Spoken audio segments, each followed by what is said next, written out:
Good evening, everyone, and welcome to the third episode of Sober and Smiling here at Holton Hill in Skegness. My name's Jamie, and I've also got with me Damon, Liam, and Nick. Hi, everybody. Today we're going to be talking about growth. So, who'd like to kick us off? Damon? I would usually, but my sobriety journey is only about 6 weeks in. You can still talk about it though. You can still talk. How you feel now, and I feel great. It's been a whole lifestyle change. Well, not whole. I've always tried to be fit healthily. Even though my mind's not always been on point, I've always tried to be on point physically. But I used to eat a lot of crap. I used to get stoned all the time and just munch out on anything and everything you can. So for me, I think the biggest part has been a lifestyle change. I do a lot more cycling. I eat a lot more healthily, and I go to the gym and I've got more focus and more concentration. So there's growth in itself. Really? The results are great. Do you know what I mean? The results are great growth-wise. And just feeling good on the morning. I'm still as tired as I was because I'm probably knocking myself out. I spend a good 3 hours in gym when I go. It's not. We all know why you're tired. Growth in other areas. Yeah. But no, it is. I do get tired from the things I do, and even on the days when I don't go to the gym, I'm still tired because I'm still finding stuff to keep myself occupied, which I wasn't doing before. I was just getting stoned and chilling when I had the opportunity. But it's like I said, I'm only a few weeks in, so I'm not, I've not got a lot to draw on. Only that it's a lot better. I feel a lot better. I feel a lot fresher. I'm a lot happier, and I'm a better person to be around. And I get on with everyone now, or at least I try and get on with everyone. There's always going to be people that you feel don't like you, and you just try your best, don't you? But that's their problem. At the end of the day, it's not my problem. See, that's something you can talk about there in your growth. 100%. How you change with other people, your attitude towards other people, because you're not in that resentment blame game. I used to think that no one liked me, and I did look unapproachable. I wasn't approachable. I was always, grouchy is the term I would have used a lot. But I wasn't unapproachable. I just had a tone of voice about me all the time, and nobody wanted to deal with that. I would be rude without meaning to be rude, and it would just people. I think that's where the using comes in there as well for everybody. Because it's like a vicious circle then. So you're using because there's something not sitting right with yourself, right? Like your fear, your anxiety, you're uncomfortable or whatever it is. And then you're thinking, well, people don't like me, the world's out to get me, right? And then you start using on top of that, and it just gets more of a vicious circle. And like Jamie just said, there is growth, a lot of growth in you. Like more than you realise. Exactly, more than you realise. Because I know you're sat there saying, "Oh, it's only been 6 weeks," but 6 weeks is a long time. And the growth in you that I've seen personally since you've been around, from the first time that you walked in here to now, is a different person, and that's growth. That's growth, man. I think it's one of them things where you see yourself every day, so you don't notice the changes that other people notice who might only see you, 3 or 4 times a month sort of thing. Do you know what I mean? That they will. Don't you get that with you train a lot, right? You go to the gym, yeah? So don't you get that a lot with that? No. So when you're training, let's say you're training and you've been training for a couple of months, some people might see your growth in that area, in the fitness area, more than you see it. Yeah, that's what I mean. Do you get what I'm saying? I see myself every day. Exactly. Yeah. So has nobody like customers or at work said to you, God, you used to look really well, or you seem different? No, actually, the only thing I've heard is that I've lost a couple of stones since last time I worked there, which I have. I think last time I worked there 5 years ago, I was probably a good 14.5 stone. And and you know, I know I've lost weight, but I didn't think it was that visible. But I mean, obviously, a couple of stone is visible at the end of the day. But I wouldn't get hung up on that. No, I don't get hung up on that. it. You know what I mean? I feel good in the way I look. I'm always got that mindset where you can always look better, you can always be bigger. Yeah. So I'm always disappointed in one sense. That's the addict in you. That's exactly. I was about to say that. That's the addict in you. Like, right, when we first came here tonight, we was on about the gym stuff and all that kind of stuff. Like, I used to go to the gym and I used to train every day, hard train, right? And today, and I was doing that. When I look back on it now, I was doing that for ego and validation from people. For people to go, you look great. Do you know what I mean? Oh, you must train, you look great. Today, to be honest, I don't care. Because I'm happy in myself. I don't care what anybody else thinks, right? That's my growth in my sobriety. Like, it's been a really, really rocky road for me. It's not all been plain sailing, you know. And in a way, I'm grateful what my journey's been like because it's made me who I am today. And one of the biggest things in growth for me, for this addict, is that I now do things for myself. I go to the gym, I still train and keep fit and healthy, you know, keep svelte and stuff like that, you know.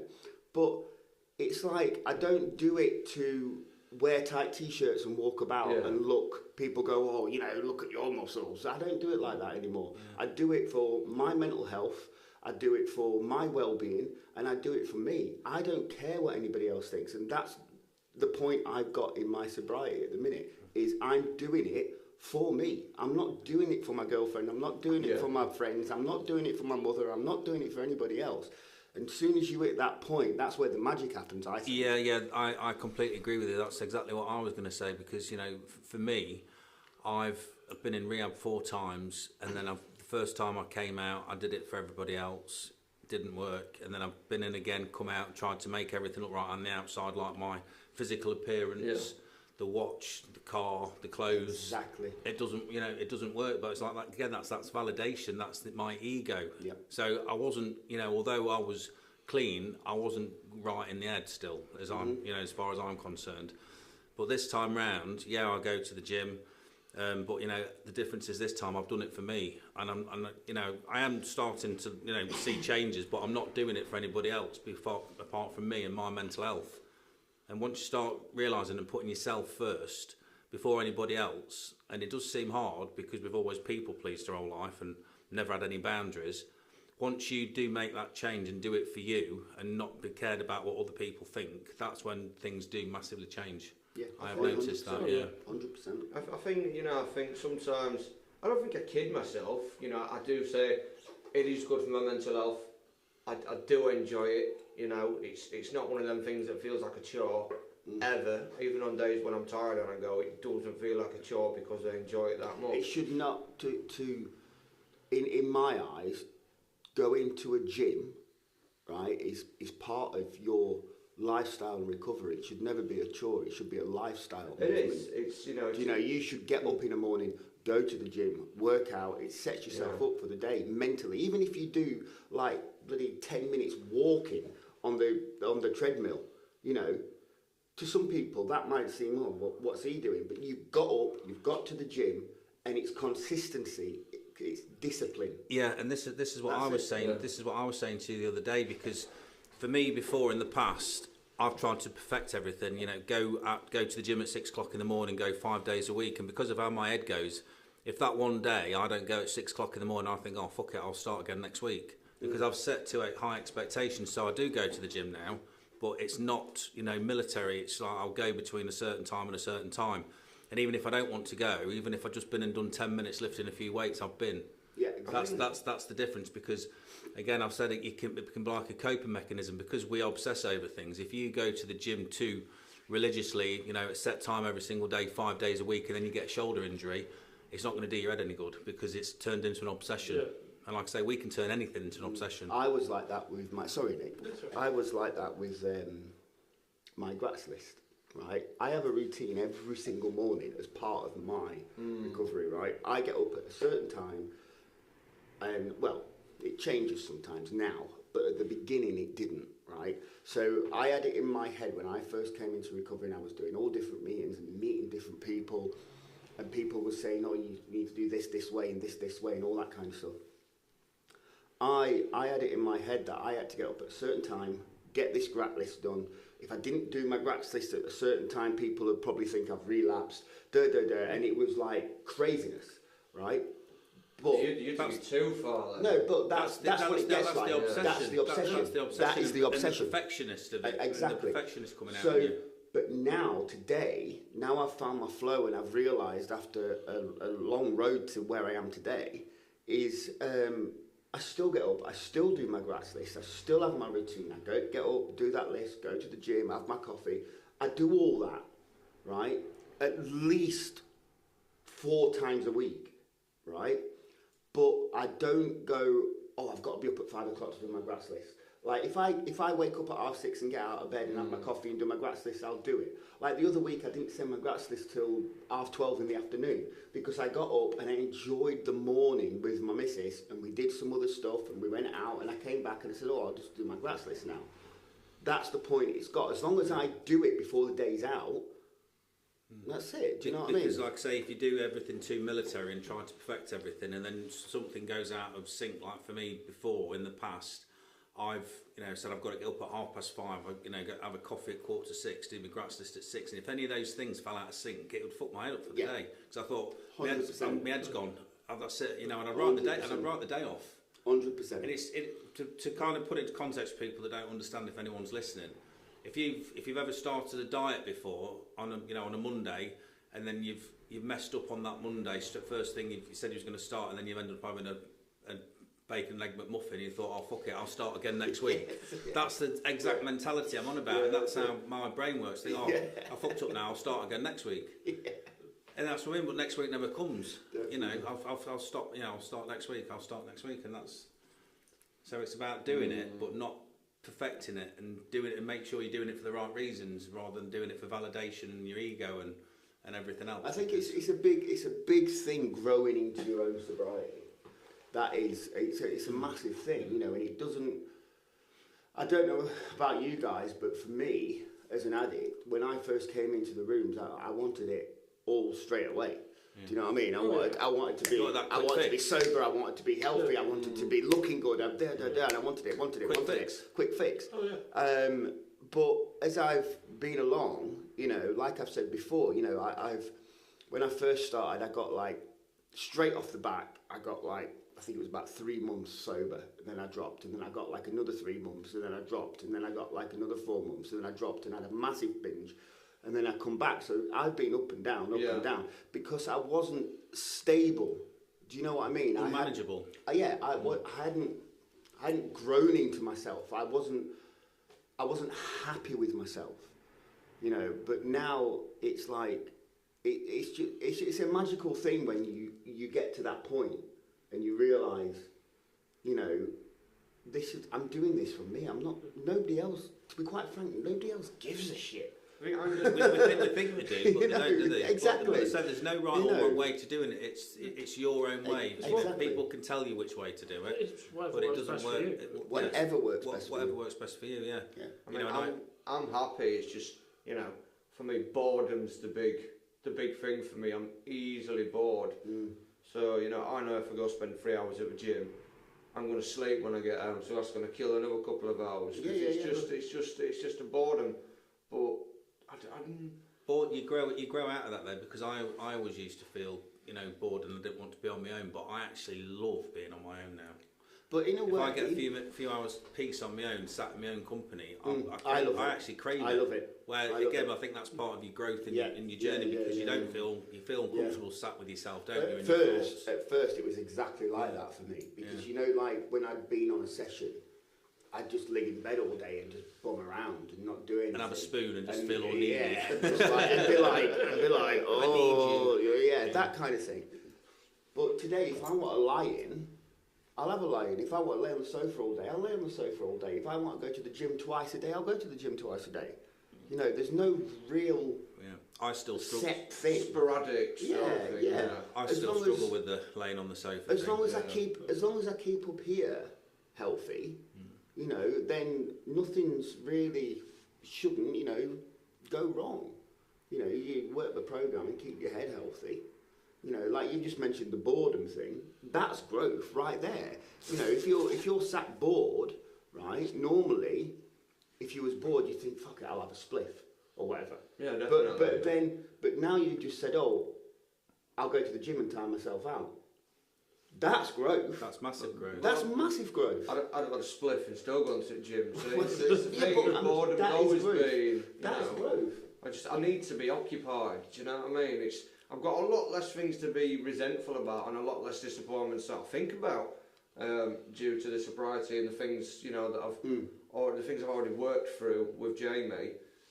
But that just means that when I am bored now, I'm like a vacant mind. Yeah. I'm still searching for, I don't know, just something to put all my focus into. So at the minute, it just tends to be, you know, the fitness, You're looking for that the quick food. fix, though. I'm not looking for a quick fix because I like what I'm doing. I want more to do with my time than just eat right and train. Do you know what I mean? Yeah. Do you know what you just said something there, and it's completely related with me. You know that vacantness in your head. That is one thing that I've got in sobriety, which I've never had, and I wouldn't give it away for the world. Having a quiet head, feeling a bit vacant in my head because my head was that mad. You know, on a daily basis, all the thoughts and everything popping around in my head. I wouldn't hear the birds tweet or anything like that because I was that messed up in my head. And now it's all gone. I've got a really quiet head. But it's, you know, again, You know, that's massive progress That is to a me. massive thing for me now. Yeah. Is getting up early and listening to the birds in the morning. I wish I'd shut up, mate, honestly. No, listen. Yeah. But on a serious note, like the amount of times you could relate to this, that we've been out on a session, man, and you hear that, The birds and give me anxiety. and It's it's like, like, fuck, I've oh, done it again. anxiety. Yeah. But now, as we've grown up as such within sobriety, you know, you wake up and you embrace that. That's a Yeah. beautiful thing, Yeah, man. it is, That's yeah. a beautiful thing. It is a massive thing, yeah. Because I've been stood around someone's island Talking rubbish. bullshit. Yeah. 4 or 5 o'clock in the morning, and the birds start tweeting like, and then 100%. that fear, that anxiety just dawns over. Oh fuck, I've done it again. I said I was going home at 9 o'clock. Yeah. And I'm stood around putting the world to rights around someone's island. No, the birds are the ones forcing me out of bed when I want to lie in, do you know what I mean? Shut up. Go back to sleep. Earplugs and blackout curtains. Shotgun. Joe, you got anything to add, Nick? Any growth in your journey? Yeah, it's a very good bit of mine. I've also one thing about yours. From the this is probably the third time I've met you. But I remember the first time I met you, you kind of hid a little bit behind humour. But the past 2 times I've seen you, I can tell your confidence has come out. 100%. Yeah. Your confidence in just in yourself and everything has just come tenfold. Because I picked it out straight away because it's something I used to do. I always used to sort of joking like, hey, you know, like things off. And I remember thinking to myself afterwards, he's doing what I used to do. But the last time I saw you and this time, you could tell your confidence has just gone bump. Yeah. You know, not just non-confidence, but your self-confidence has also come leaps and bounds, man. And that's another thing, that's a big growth. I think it's just having more people to talk to. I was very secluded and isolated in my addiction, even though I lived with the wife at the time. I was still very isolated. You know, our relationship was very strained. You know, I'm in a better place now. She's gone.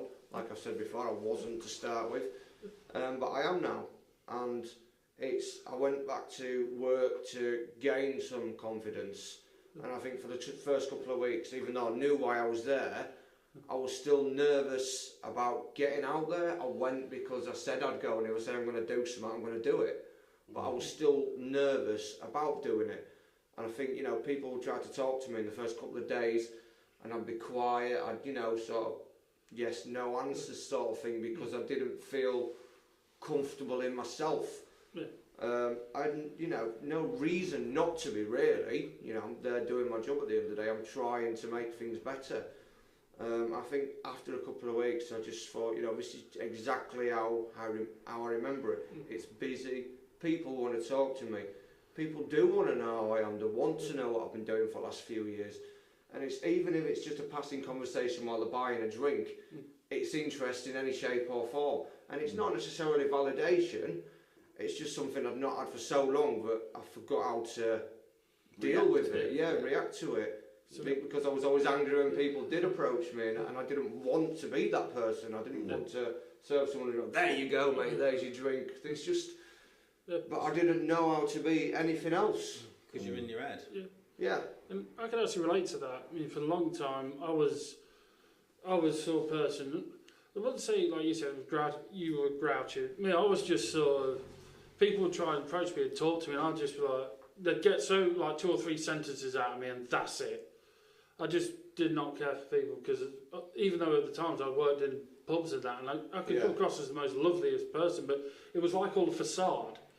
Because it's like you've been paid for it. It's like putting on a mask when you go to work. It's like, hi, how are you? You know, how's your day? I mean, I'm not a fan of football, but I used to go to the football results just because I knew somebody had asked me, and I thought, somebody asked me, all right, here's the result, sort of thing. And I do relate that, because I was, like I said, you could get like so many sentences out of me, and I was just like, you know, in my head I'm like, I don't really want to talk to you. You know, please leave me alone. Yeah. And that.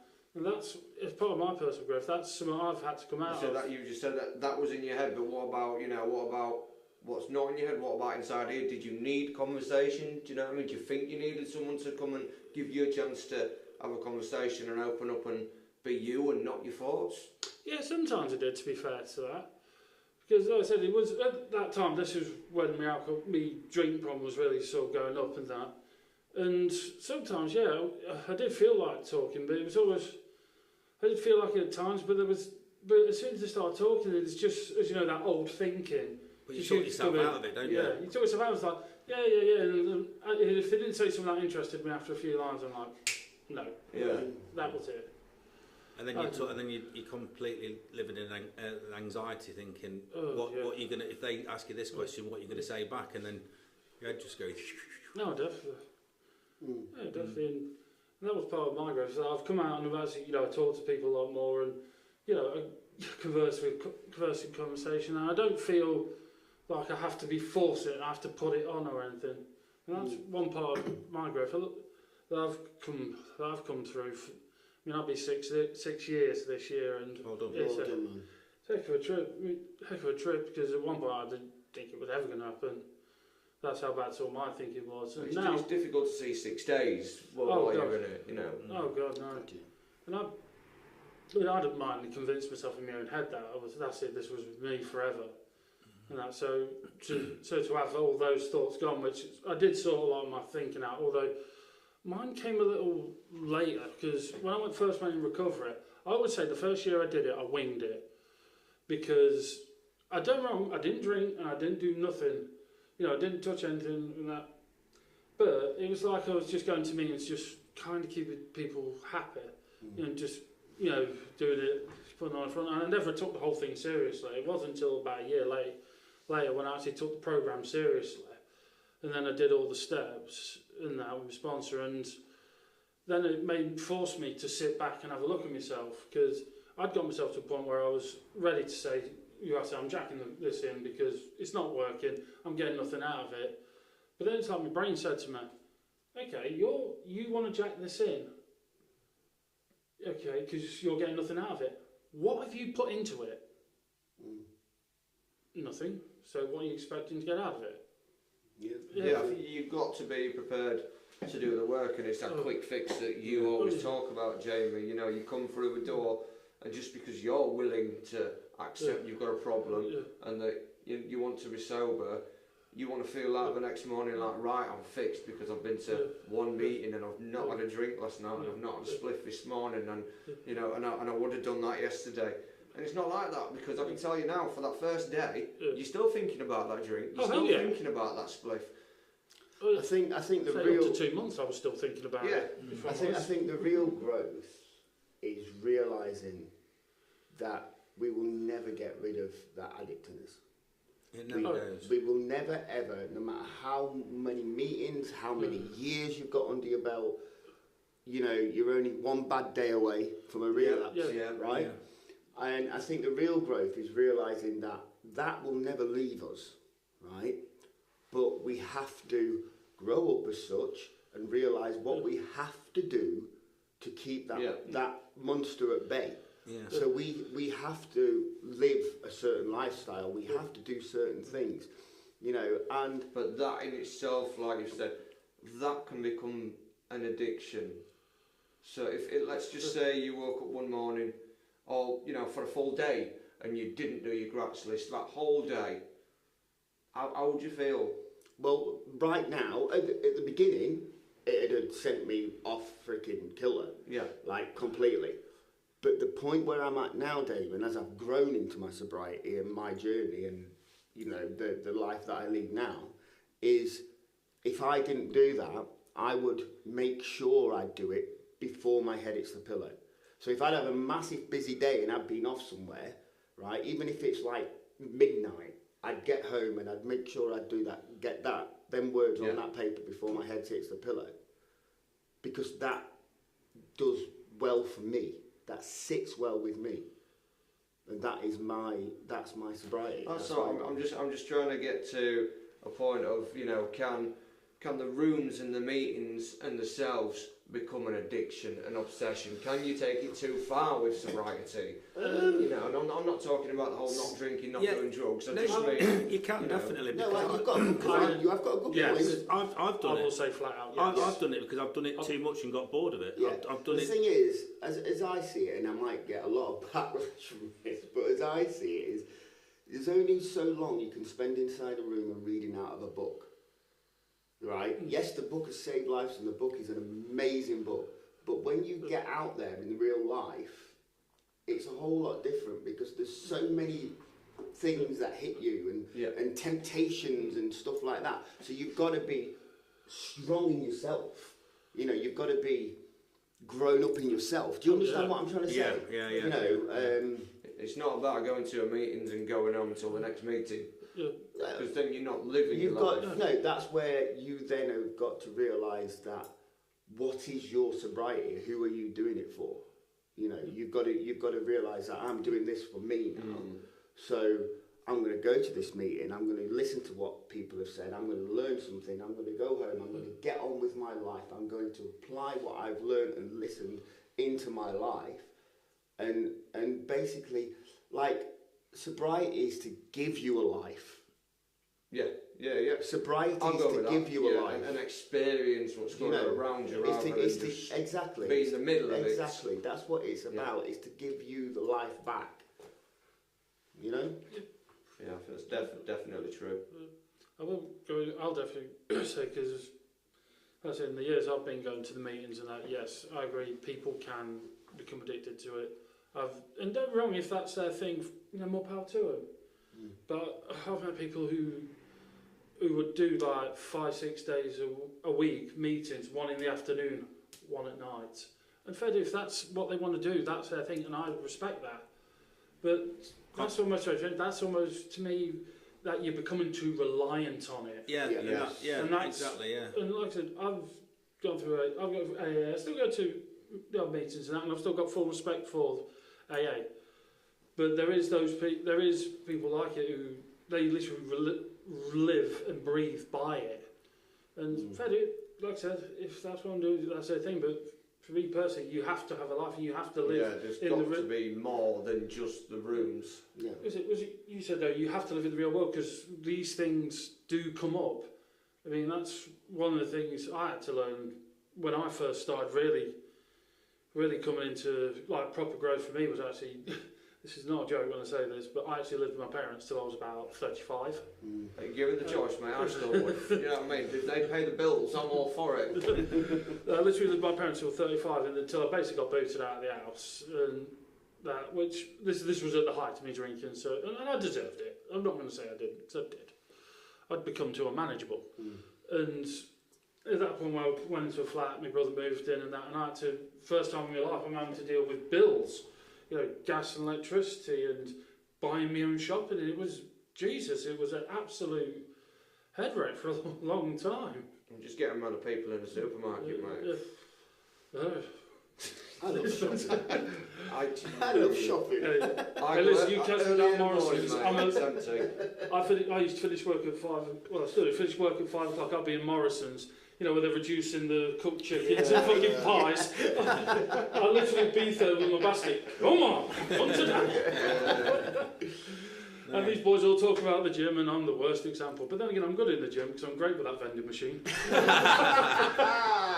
Easy. They only have good food in the vending machines in the gym, mate. But I know, that's why I get it. 'Cause it's part of my one a day. more expensive than the supermarket, I'll tell you. But yeah, I think growth is a massive thing. It's a huge thing. And you No, don't no. and you don't look at yourself sometimes how No. far you've grown, you know. No. But I think personally, one of my biggest things that I've seen in my growth, and I have to remind myself of it on a daily basis because it's the best thing that I've got from sobriety, is waking up in the morning and not having that mental obsession to get off my nut. For sure. Oh, Because hell it's yeah. completely Oh, gone. hell yeah.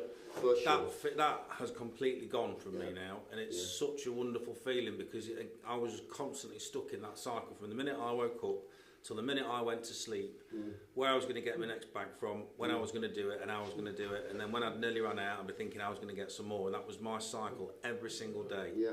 And it's just, I wake up in the morning, it's gone, Yeah. and I know Yeah. the only way that will come back is if I pick up If you again. Yeah. stop working your program, If I stop working and my doing your program, routine. but I'm in control now. Yeah. And I think sometimes we say, we don't do this for validation, we do this, for ourselves, but when you think you've not made the progress, like, I think for the first few weeks, I didn't think I'd made as much progress as other people saw in me. And it's not for validation, but sometimes you do need someone to point out, you have made progress. No, You know, and it's- that is nice to hear, but it's not like validation of No. look at me, like Yeah. social media validation. Do you know what I mean? I'm not I mean, on social media anyway. that's got a lot to speak for, really, hasn't it? Oh, Do you know yeah, what I mean? just You've got Karen and her boyfriend on holiday taking pictures. Look how good our life is. Karen, Do you know what I mean? honestly, But complex clearly, it's life, not yeah. that good because you're fishing for comments all the time. Yeah. Yeah, But, and I um, used to be a massive follower of stuff like that when I was in the madness because you forget that you're looking at everybody else's lives on Facebook, but it's a split-second thing that Yeah, you've seen, and people can make their absolutely. lives look wonderful, and then you chase it, and it makes you chase that, Yeah. but it's not real. Yeah. It's a Definitely. split-second thing of there's Definitely. another 23 hours and Yeah. 59 minutes to go Yeah. out of the day. People do generally just share the good times, You never see the stuff on Facebook, just a blazing argument with so and so. You never see that, even from Karen. Do you know what I mean? Karen, that just popped into my head. Sorry to all the Karens. Love you all. But yeah, it's for me for this addict side here is there's been a lot of growth, and I've seen it in myself. A lot of growth of my peace in my head means the world to me today. It means the world to me more than any drug, any alcohol, because I know for a fact that as soon as if I was to fall off, that peace would go and it'd just be all mental again. Yeah, Mental again, instantaneously Like someone said to me about the candle thing. You've heard me say this before. Like when you're out there using and drinking and doing all that kind of stuff, you're burning the candle down, right? You stop and you get in sobriety for a while. That candle don't grow again. No. So if you relapse, you're just starting off from there, and it's just going to get even worse. Do you know what I mean? So. Yeah. I think the growth personally for me is realising stuff like that and seeing life for what it is today, and just being happy in my own skin, man. Just being happy in my own skin, not caring what anybody else thinks, Stop not chasing caring what anybody else has got, and chasing the next. chasing the next thing, just being happy with my life today. I've got a house, I've got cars, I've got nice things. Not that means everything, but I've got nice things. And do you know what? I could have very, very easily lost that in a split second. All of it. Oh yeah. But I didn't, because I woke up and I grew up. Yeah. And I think It's simple. I think that them things where I'll do a little gratitude list in the morning, and I don't have cars and I don't have houses, But I think even if I did, that wouldn't be the stuff that I'd be grateful for. It would be stuff like friends. It would be stuff like my health. It would be, you know, CA, the rooms, you know, all the things that people take for granted, you know, the houses and the cars. Yeah. Which if you're not But that's grateful, why that's you know, why I am grateful for Yeah. mine though, because I could have easily lost it all, Yeah. man. Oh. You know, they're not flashy by no means. Just Do you know what I mean? doesn't But it? I've got a roof over my head. I've got myself a van. I've got a car I can get from A to B, and I could have easily lost all that through addiction. You know, and it probably ended up in a prison or living on the streets. So I am grateful for that. I'm very grateful for that. Yeah, same here. I'm grateful that I've not kind of lost everything, but then on the flip side of that, if someone said you can have what you've got now, or you can keep your head how it is now, I'd give everything away to keep my head. 100%. Oh, yeah. 100%. It's worth all the money in the 100% world. My because you head can is. get all that other stuff back. Yeah. Do you know what I mean? If your head goes and you end up going on a massive binge, you could end up freaking 6 feet under, mate. I can, you know, think of the amount of people I've told that the best money I've ever spent has gone into therapy and not on the nights out. Definitely, you know, to help me get started on my sobriety, there was a lot of stuff I had to work through while I was still using, which obviously is not great because you're still not thinking clearly. But it was the best money I ever spent, and it still is the best money I ever spent. You know, long may it continue. Do you know, quickly before we end, I want to say something that you shared a few weeks ago about you put a picture up on your little Halton Heel thing with a little cocaine bag. Do you remember? Yeah. And you said, This is after I got belted at what, first. what was it? It was something like this would cost you like 50, 60 quid and it holds so X amount, but then after it, everything in your life fits in that bag. Your house, your car, your wife, your family, your friends. Yeah. And I read that, man, and I was like, whoa. You know, that's fucking true, man. Yeah. Do you know what I mean? Because it will take everything from That's you true. and then some. And that's growth right there. Yeah. Realising that. Realising, yeah. I've come in just last. One of my biggest points of growth, just going change the subject a little bit. One of mine is the biggest thing I'm thankful for. The biggest part of growth that I've enjoyed the most is actually building a proper relationship with my daughter. Mate. Yeah, that's Because 100%. God bless before, you. because before when 100%. I mean, luckily my daughter was only when I stopped drinking, she was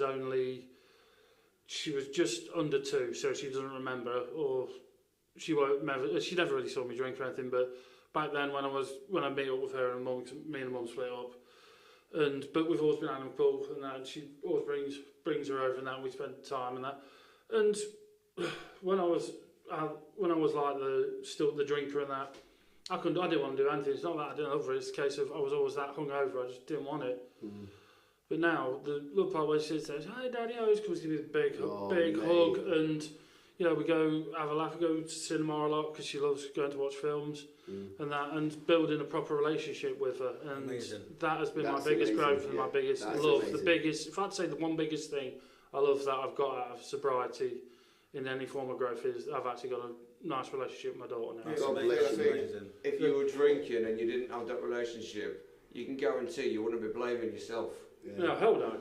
But everybody else is Yeah, fault. Just coming off life the back yeah. of what you've just said, and we'll leave it here, is I saw a quote the other day, right, that completely changed my whole perspective and stopped me in my tracks, and it was, be the adult that you needed as a child. Wow, Yeah, that's yeah. powerful. And I was like, wowzer. And that whole new perspective for me. That's Wow, that's powerful. That is powerful. Yeah. Well done. Well, we'll leave it there. Thanks for listening, everybody, and we shall see you next week. Thank you. Keep sober and smiling. Cheers. Cheers, see you later.